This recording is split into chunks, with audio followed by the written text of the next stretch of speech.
जजेस की जानिब से खत लिखा गया है, उससे क्या साइफर केस पर कोई असर पड़ेगा? तफसीली तौर पर बताइएगा आज की समाअत और इस तमाम तर सूरत पर अपना रद्द-ए-अमल। देखिए, जजेस का खत, जजेस का concern is to the supreme judicial council. Supreme judicial council उस पर एक्शन लेगी।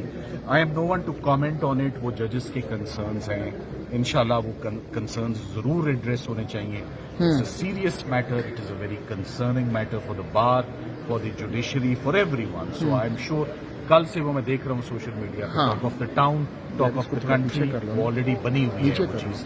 तो इसको तो हम सुप्रीम जुडिशल काउंसिल के लिए छोड़ते हैं। मैं स्ट्रिक्टली कमेंट करूंगा आज की कार्रवाई के ऊपर।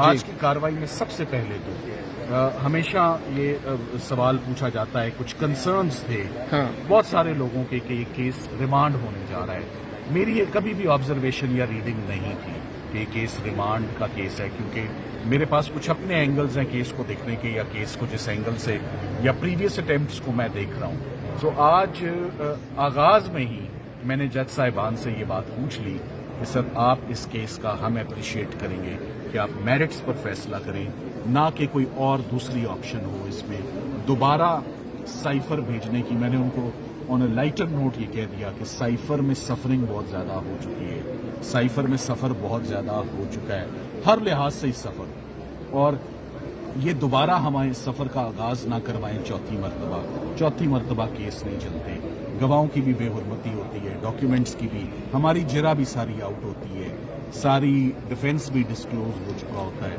हम अपील में भी 11-12 घंटे बहस कर चुके हैं, हम अपील में 7 दिन आर्ग्यूमेंट्स कर चुके हैं, तमाम कमजोरियां हाईलाइट कर चुके हैं। तो उसके बाद साइफर के रिमांड का सवाल ही नहीं उठता था, और जज साहिबान का हम शुक्रगुजार हैं कि उन्होंने फैसला किया है कि चूंकि मेरिट्स ऑफ द केस में ट्रेवल किया जा चुका है, तो अब ये केस का फैसला मेरिट्स पर होगा। मेरिट्स में मोटी मोटी 3-4 चीजें थी जो अचीवमेंट्स आज रहे। मेरिट्स में आपने आज ये देखा कि किस तरह प्रोसिक्यूशन का केस चल रहा था, 5 लोगों को साइफर दिया, एक ऐसा डॉक्यूमेंट निकला जिसने ये दिखाया कि साइफर 9 लोगों को गया और किसी ने भी साइफर वापस नहीं लौटाया।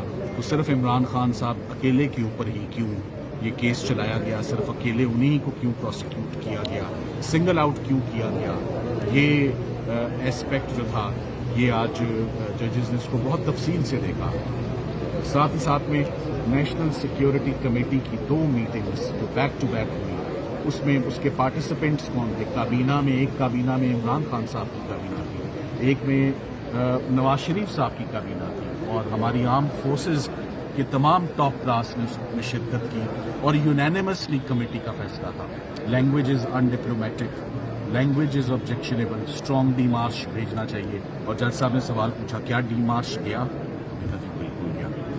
ये आने वाले गवाह में असद मजीद साहब भी और फैसल तिरमिज़ी साहब भी इसकी तस्दीक करेंगे। सो आज मजीद प्रोसिक्यूशन के केस को पै दर पै जो है वो मुख्तलिफ एंगल से ब्लोज मिले। इंशाल्लाह उम्मीद करते हैं कल ये केस कंक्लूड होगा। और कल जब कंक्लूड हो जाएगा तो कल फैसला भी आ जाएगा या फिर महफूज होगा? पहले डेंट्स और फ्लॉज इतने हैं सरकार के केस में कि उनको संभालते एक आधा दिन तो लगेगा मेरा। ये पीछे 2 दिन की बात रहेगी इंशाल्लाह। खान साहब की रिहाई से पहले देख रहे हैं गेंद सेम को?